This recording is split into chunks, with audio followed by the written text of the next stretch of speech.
Udah bisa. Udah bisa, Bu. Baik, Bu. Terima kasih, Bu. Ya. Jadi harus serius ya.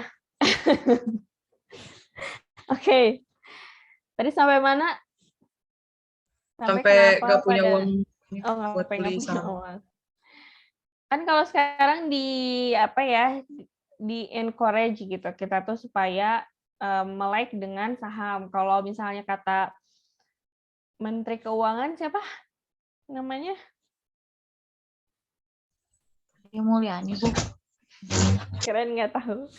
Iya, kata Ibu Sri Mulyani, kenapa kalau misalnya orang di Amerika atau di Europe, dia tuh nggak kerja keras, tapi dia bisa dapat uang banyak.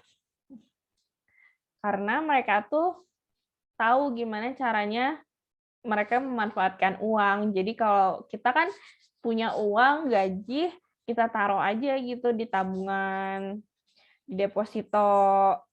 Kalau orang Amerika tuh enggak, dia tuh taruh uangnya di obligasi, dia taruh uangnya di saham. Jadi biarkanlah uang yang bekerja buat kamu, bukan kamu yang bekerja untuk uang. Jadi itulah pentingnya investasi. Kalau kita punya uang, kita misalnya jangan langsung dipakai jajan. Mending kita investasiin meskipun cuma 100.000, kita investasiin misalnya di saham atau di reksadana. Nah, nanti kita dapat uangnya lumayan.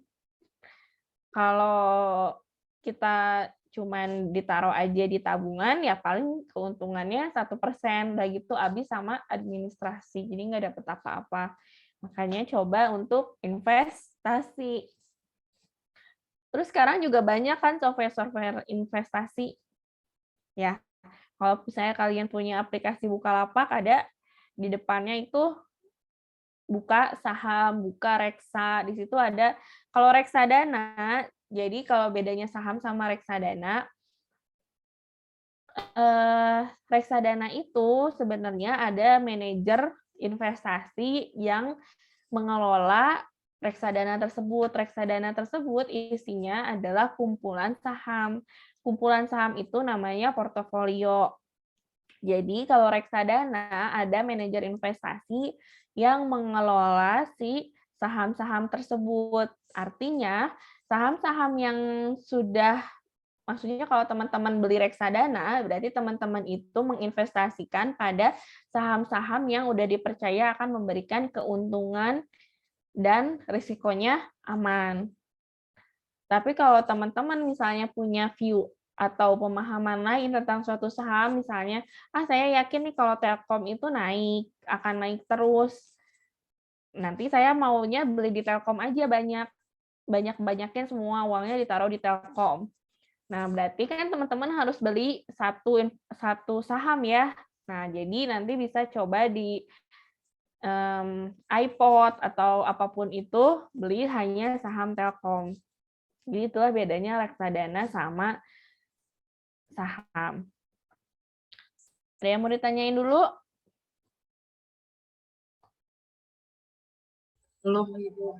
Belum ada, Bu. Oke. Kalau gitu saya yang nanya. Menurut siapa ya?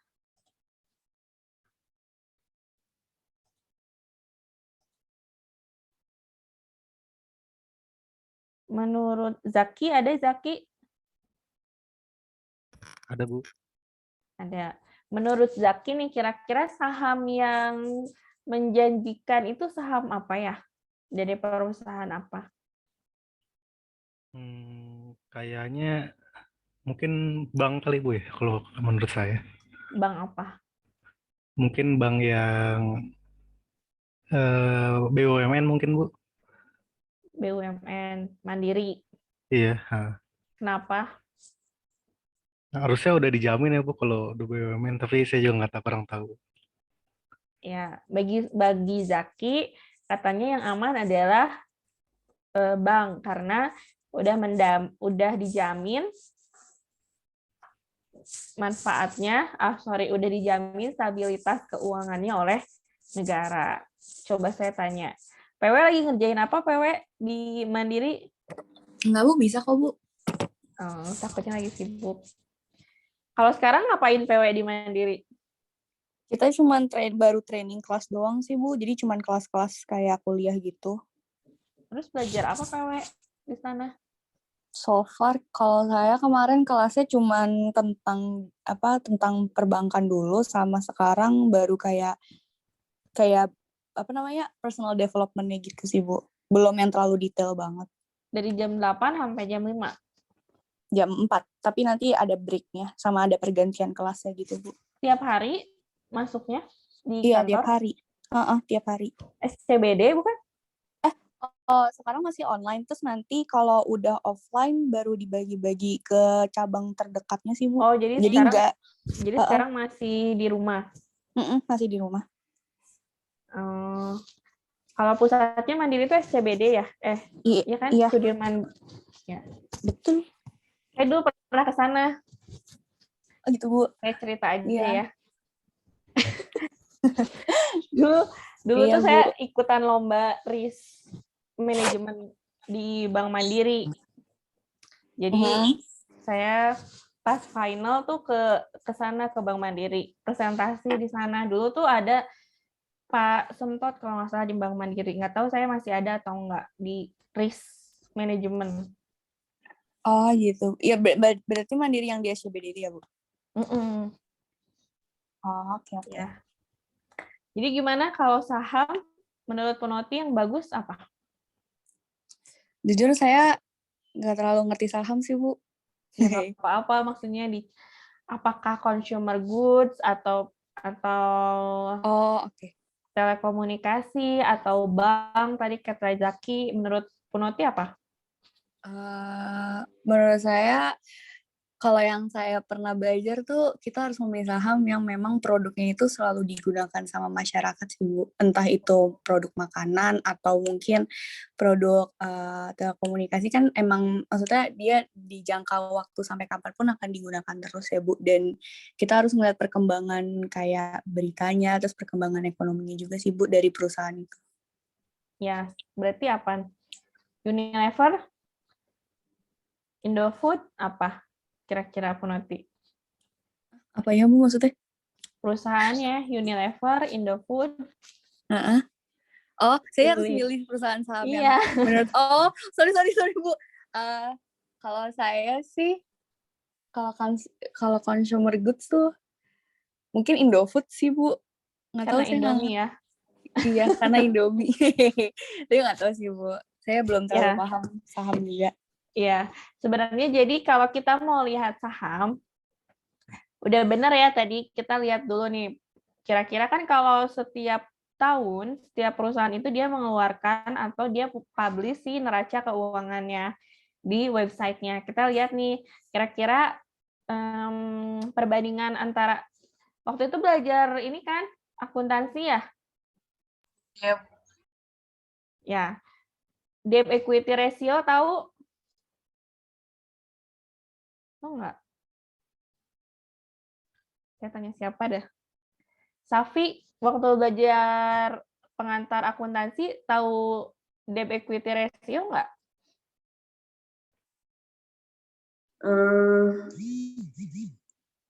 Lupa aku, saya ingetnya bikin jurnal-jurnal gitu.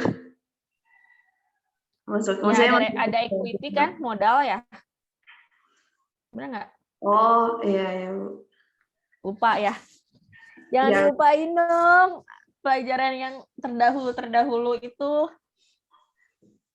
Ada debt equity ratio, ada ROA, ada ROE. Ingat nggak? Kayaknya emang sampai situ. Saya nggak ingat sampai situ, Bu. Waktu dulu nggak diajarin, Bu, itu, Bu. Apa? Siapa ini? Theo, Bu. Theo, kamu suaranya kok menggema gitu? Kedengeran nggak, Bu? Kedengeran, tapi menggema gitu. Nggak tahu, Bu, berarti mic saya rada-rada. Itu dulu kita nggak belajar, Bu, soal debt equity ratio, terus ROA, ROE gitu-gitu. Nggak belajar, Bu, kita cuma pencatatan doang mayoritasnya. Oke, sekarang belajar, nanti cari ya. Apa itu ROA, apa itu ROE, apa itu debt equity ratio. Cari. Nah, nanti tugasnya minggu depan adalah, ini berapa orang sih? 21. 21, berarti bikin 7 kelompok. Satu kelompok 3 orang. Jadi kalian analisa nih. Kalian misalnya tertarik dengan beli saham apa sih? Misalnya saham Telkom. Terus kalian tuh analisa kenapa ya saham Telkom ini layak untuk dibeli. Jadi pertama kalian analisis keuangannya. Cari apa itu debt equity ratio, apa itu ROA, return on asset, apa itu ROE, return on equity, dan sebagainya. Itu adalah ukuran-ukuran dari laporan keuangan yang bisa kalian gunakan sebagai data untuk menentukan apakah saya kalau berinvestasi di perusahaan A itu akan bagus nggak ke depannya, gitu. Terus kalian lihat juga dari pergerakan saham. Kalian kan tinggal buka finance.yahoo.com. Nah, terus kalian cari nih mau investasinya di perusahaan apa. Kemudian kalian lihat tuh trennya, naik apa turun. Kalau misalnya banyak naiknya, berarti bagus nih. Kalau misalnya turun, anjlok terus, oh berarti nggak bagus saham itu dibeli. Terus kalian analisa tuh, misalnya dalam 2 tahun, ada nih ternyata sahamnya nilainya anjlok. Terus kalian cari tahu di Google, kenapa ya tahun sekian, tanggal sekian, saham di perusahaan A itu anjlok. Ada kejadian apa tuh di situ? Ya. Nah, dari nanti data-data yang udah kalian analisis, kalian simpulkan, benar nggak sih kalau perusahaan itu tuh layak atau tidak untuk diinvestasikan di situ? Paham? Paham, Bu. Ya, nanti itu untuk tugas presentasi minggu depan. Nah, kemudian selanjutnya. Di sini ada yang mau jadi manajer investasi? Wanita, kenapa sih dari tadi sinyalnya jelek ya? Keluar, masuk lagi, keluar, masuk lagi. Oke, ini saya salah juga, harusnya nggak pakai ini, nggak pakai izin tadi masuknya. Kemudian jenis pasar keuangan nih. Pasar keuangan itu apa sih contohnya kalau di Indonesia? Ada yang tahu nggak? Bursa Efek Indonesia, Bu. Yes, BEI ya. Kalau di luar negeri, S&P 500. Nah, itu adalah pasar. Pasar itu kan artinya tempat perkumpulan untuk melakukan transaksi jual beli. Jadi di situ dia disediain berbagai macam unit saham untuk dibeli. Nah, salah satunya adalah BEI. BEI itu adalah apa, Theo? BEI, Badan Bursa Efek Indonesia, Bu. Kok Badan nih? Bursa Efek Indonesia. Kalian ada study tour nggak ya? Belum, Bu. Kasihan banget. Belum pernah study tour? Ke BI, belum, Bu. Emang ada? Waktu itu kemana tuh study tour-nya? Pas SMA? Aku pas kuliah. Nggak ada, Ibu. Emang ada? Iya, waktu jalan. Nggak pernah, Bu. Kita cuma Kan satu kita nggak semester, corona, Bu. Bu. Kan Bu, bikin corona, dong, Bu, Bu. ke BI, Bu, lumayan Nah, buat iya, belajar maksud saya investasi. tuh kayak BI, ke BI gitu. Belum, Ya, Bu. belum Belum ya, ada. kasihan tuh. Sandi mah study tour-nya ke Jogja ya, San? Nah, iya. Ke Jogja, Cip. Itu mah bukan study tour, itu mah holiday. Iya, kalau study tour kayak ke perusahaan Pertamina, BEI, Prudensial gitu. Tapi kalian nggak ada berarti ya? Oh, pernah, Bu. Diadain sama Akprop. Terus kemana? Mana ya waktu itu? Ke bank gitu dah, kok nggak salah. Lupa lagi. Pas libur semester. Ya nggak sih, Cip? Salah nanya ya, Cip? Ya nggak tuh? Lupa, San. Pernah waktu itu, Bu, Bu, ke bank. apa gitu? Ke perusahaan asuransi. Pernah, Asuransi. Bu. Ngapain? Waktu itu tuh Safi dapat bonus, dapat uang. Kok nggak salah, Safi dapat uang. Oh, Safi ngapain berarti Safi di sana? Jawab gitu. Yang ada anak ITS-nya ya? Lupa saya. Iya, yang ada anak ITS. Saya lupa. Waduh, kalian mah. Kalau zaman saya dulu ada study tour, ya kita dikenalin, enak ya.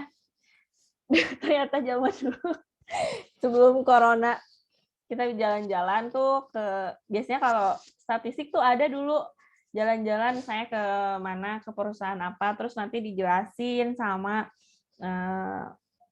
karyawan di sana, di sini tuh ada bagian apa aja, kerjanya ngapain aja, terus kita lihat aja langsung di perusahaannya gitu. Dulu saya ke BI, terus ke Pertamina gitu. Tapi kalau sekalian berarti tidak akan mengalami kayaknya, soalnya mau lulus kan ya sebentar lagi, insya Allah. Mudah-mudahan tahun semester depan ya udah pada ngambil skripsi. Ya, selamat berjuang lah. Ya. Gimana? Tadi ada yang manggil? Enggak jadi? Enggak apa-apa. Oke, sekarang ada juga nih, ada opsi, ada forward. Kalau opsi kan udah belajar ya di derivatif. Artinya kalau opsi itu dia nanti, kalau saham ini kadang produknya lucu ya. Jadi kita tuh bukan beli sahamnya, tapi kayak beli haknya. Jadi misalnya kalau opsi itu, jadi kita bukan, kalau saham kan kita beli ya. Jadi kita tuh kayak investor yang kita ngasih dana untuk si perusahaan itu gitu. Kalau opsi, kita tuh nggak beli kayak saham. Jadi kita tuh cuman beli suatu hak untuk menjual atau membeli si saham tersebut. Tapi dengan suatu ketetapan harga yang udah disepakati. Gitu. Nanti kita belajar lebih lanjut. Forward juga sama. Kalau forward itu, jadi kita tuh belinya bukan produk, tapi belinya hak juga. Jadi kalau misalnya kita udah janji di tanggal sekian, kita akan transaksi. Nah, itu bisa pakai forward. Jadi forward itu fungsinya buat hedging. Hedging itu apa? Hedging itu menjaga agar nanti uang misalnya kita mau beli dolar. Nah, kita tuh menjaga biar kita pas beli dolar di tanggal segitu yang udah kita sepakati nilainya nggak berubah. Kalau dolar juga kan dianya berubah-ubah ya nilainya. Gitu. Biasanya kalau forward ini forward, future, swap ini dipakainya untuk transaksi kurs valuta asing gitu. Kemudian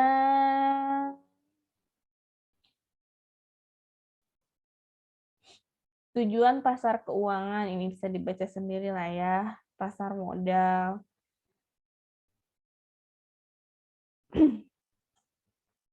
Kenapa sih kita, derivatif itu sebenarnya dia adalah produk turunan. Jadi kalau bedanya, siapa kemarin yang ngambil derivatif?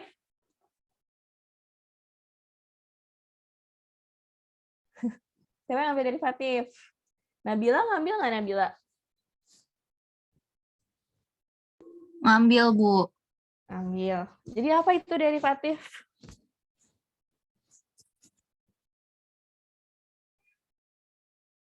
Halo Nabila?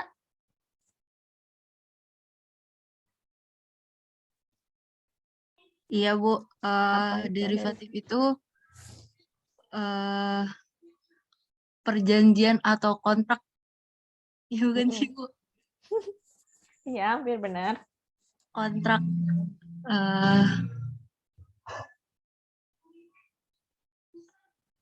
Kontrak apa tuh? Kontrak atau perjanjian yang Produk kontrak. derivatif.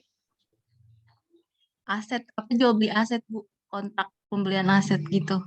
Iya, betul ya. Jadi kalau derivatif itu, dia itu kayak tadi produknya kayak opsi, kayak forward, yang gitu-gitu. Swap, future, nah itu kan kita bukan beli produk, tapi kita beli hak. Jadi derivatif itu adalah produk turunan yang kita itu bukan beli wujud fisiknya si saham, bukan. Tapi kita tuh produk-produk derivatif itu hak.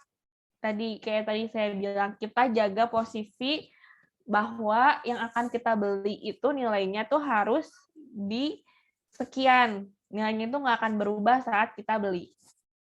Ya. Jadi lebih ke hedging atau menjaga nilainya, bukan kita beli produknya. Nah, itu bedanya si derivatif sama produk-produk investasi yang lain. Ada yang mau ditanyakan sampai sini? Nggak ada? Masih cukup jelas, Bu. Oke. Nah, sekarang kita muncul ada pembelian dan penjualan sekuritas.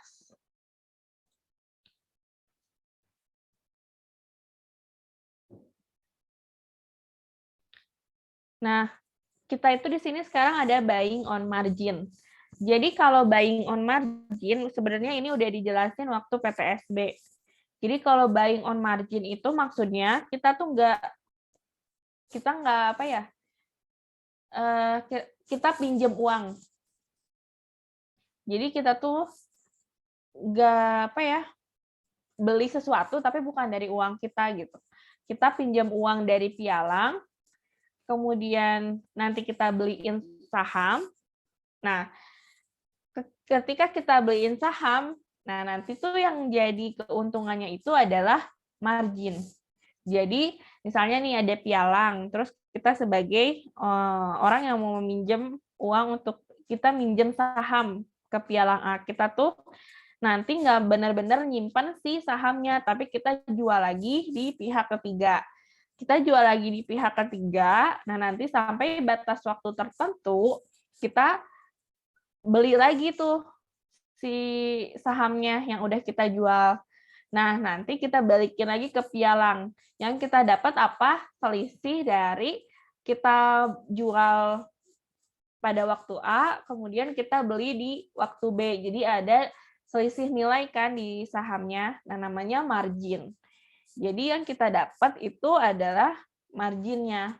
Jadi selisih harganya yang kita ambil sebagai keuntungan. Gitu. Kemudian, nah nanti ini ada aktual margin, ada margin call, ada beli margin, ada jual margin, dan sebagainya. Nah, kemudian ada reksadana nih. Reksadana juga macam-macam ya, karena kan di Indonesia ini sekarang udah banyak manajer-manajer investasi. Kan kemarin juga kakak-kakak kelas kalian itu ada yang ngambil ujian, nah terus dia udah lolos tuh di ujian itu dan dia udah bisa jadi manajer suatu manajer investasi di suatu perusahaan tertentu. Itu ada ujiannya ya. Jadi nanti buat teman-teman yang mau ngambil manajer atau mau jadi manajer investasi, bisa nanti tanya-tanya ke kakak kelas 2018 gimana sih ujiannya, karena beberapa udah ada yang lulus. Ya, jadi yang rajin belajar investasinya. Kan teman-teman sekarang udah mau lulus ya. 2 semester lagi insya Allah lulus. Nah, terus teman-teman bingung nggak sih?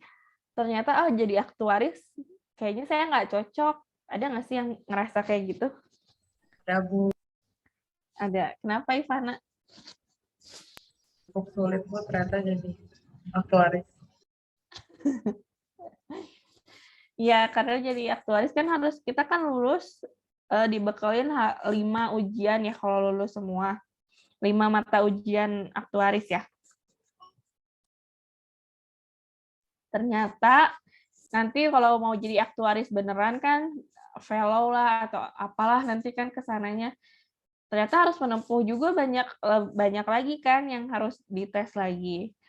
Nah, bagi teman-teman yang kurang berminat untuk jadi aktuaris, bisa juga kan mencari opsi lain. Salah satunya adalah menjadi manajer investasi. Atau nanti teman-teman misalnya kerja di bank, bagian treasury itu juga pakai investasi. Jadi teman-teman punya ilmu gimana sih caranya trading, saham apa yang bagus jadi trading, saham apa yang bagus jadi investasi. Apa sih bedanya trading sama investasi? Sebenarnya trading juga investasi, tapi kenapa sih ada istilah trading? Ada yang tahu? Nggak ada? Trading itu kalau misalnya kita mau beli dan jual lagi dalam waktu yang singkat. Misalnya kita beli hari ini, jual besok, beli hari ini, jual jam 12. Tapi kalau jadi treasury, kalian tuh bukan mainin duit yang skalanya ratusan ribu, tapi ratusan miliar. Jadi dalam satu kalian trading, bid, offer, nah kalian tuh bisa rugi sampai 1 miliar. Kalian bisa untung sampai 1 miliar, karena kalian investasinya juga gede, 1 miliar, 2 miliar. Jadi disitulah kenapa teman-teman harus belajar investasi, biar teman-teman tuh dapat ilmunya, gimana sih cara menentukan kemana teman-teman harus nanti bawa duit perusahaan. Atau kalian kalau jadi manajer reksadana, gimana sih caranya ngelola uang biar nasabah-nasabah yang udah invest di akunnya teman-teman nanti nggak rugi. Nah, ini adalah salah satu opsi bagi yang tidak merasa cocok jadi aktuaris. Atau teman-teman nanti yang nggak cocok juga di investasi bisa kerja jadi banker, ya bisa jadi apa aja ya, kan banyak bagiannya. Atau nanti bisa jadi dosen, atau bisa jadi kerja di Kementerian Keuangan, Bank Indonesia, banyak opsinya. Perusahaan BUMN, kan sekarang dari semua perusahaan menetapkan harus ada pengelola resiko. Jadi teman-teman bisa juga di situ. Jadi terus semangat aja, jangan saya nggak cocok ya jadi aktuaris, bisa cari peluang yang lain. Nah, lanjut lagi, balik lagi ke sini ada reksadana. Reksadana tadi saya udah jelasin di awal. Kemudian di sini dijelaskan bahwa perusahaan investasi perantara keuangan yang menerima dana dari investor individu dan menanamkannya pada sekuritas yang potensial, ya, yang tadi saya udah jelaskan. Nah, untuk reksadana ini penting untuk mempertimbangkan NAB. Kenapa penting? Karena nanti kalian bisa jadi dasar apakah nanti si saham ini bagus nggak sih proporsinya untuk dijadikan sebagai satu unit di reksadana.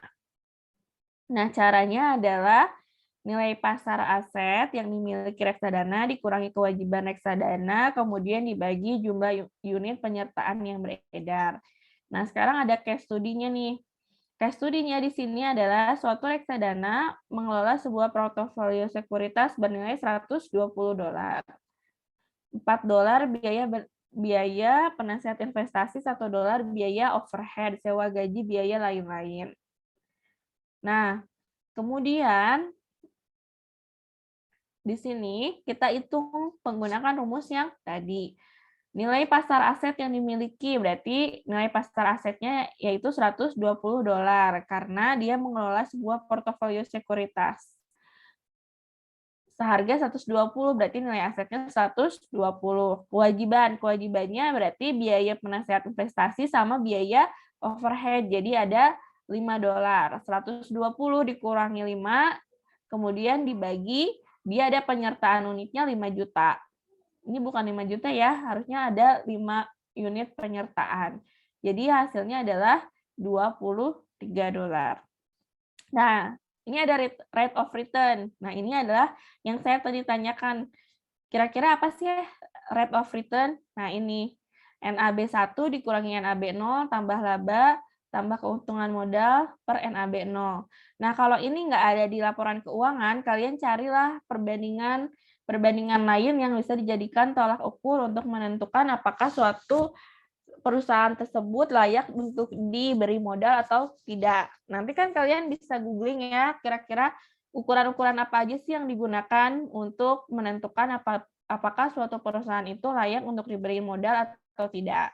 Salah satunya yang tadi saya sebut ada ROA, ada ROE, ada debt equity ratio. Nah, itu namanya analisis fundamental.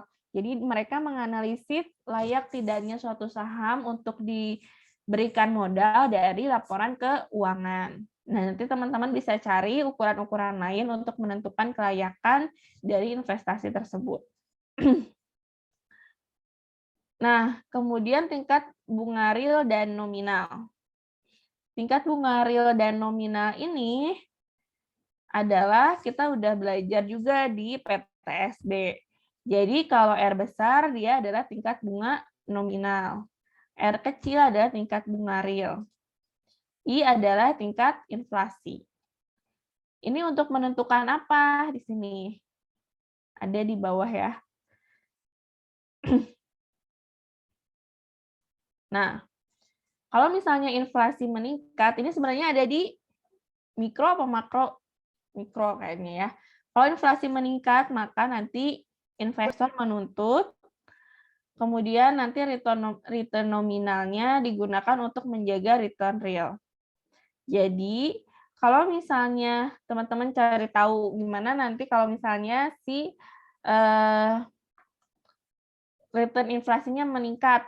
Kalau return inflasi meningkat kan berarti daya beli masyarakat turun. Kalau inflasi meningkat, daya beli masyarakat turun, artinya kalau misalnya properti yang jualan properti nanti belum laku karena si masyarakat masih memilih untuk menyimpan uangnya. Nanti kalau misalnya kita bandingin lagi nanti kalau tingkat bunga realnya atau pertumbuhan daya beli meningkat. Nah, harusnya pada saat ini terjadi berarti masyarakat banyak nih beli properti, banyak yang beli aset-aset lainnya. Nah, di sini nanti situasi yang baik untuk menjual suatu produk. Kalau pas inflasi lagi tinggi berarti sudah selayaknya nanti masyarakat menurunkan daya belinya. Nah, itu penggunaan dari perhitungan tingkat bunga real dan nominal. Sampai sini ada yang mau ditanyakan?